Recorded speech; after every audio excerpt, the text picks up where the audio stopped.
चतानी सरे आम लेला कैसे बा हो लगे आके खुले आम लेला दे बाधे रही तमाम लेला न टाइम वेस्ट करो टेस्ट अभी टटके हेबे अरे टटके हेबे तनी देखी जरा आवा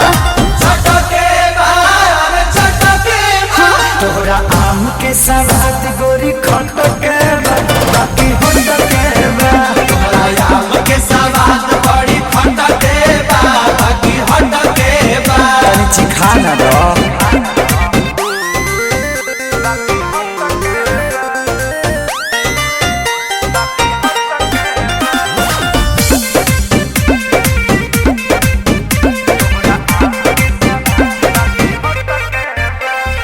खेत खाना दानी बा बाप के बागानी बा ओहरे बागाने के आम बा ले लो भर झोरा सस्ते ही दाम बा बात राइट बा एक बाइट में लोग के पता तो चलिए जाए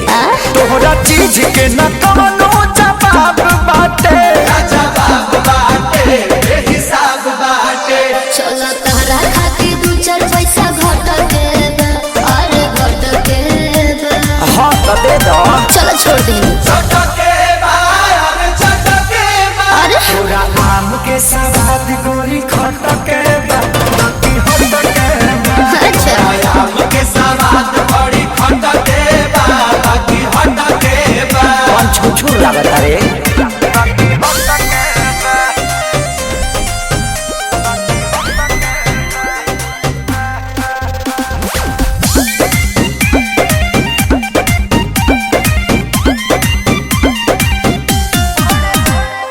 बड़े बड़े साइज बा भावना न जायज बा सौदा बा पाकल न कांच बा अच्छा। वक्त कहता ने अभिनव सच बा अच्छा तो सुनो हाँ हो तोहरा लंगड़ा के तगड़ा सवाद बाटे धन्यवाद बाटे जिंदाबाद बाटे खेसारी राहुल हरी फिर जुस मटक बा अरे मटक बा हाँ तो पहुँच जाए रे सही हो चटके बा अरे चटके बा हाँ तोरा आम के सवाद गोरी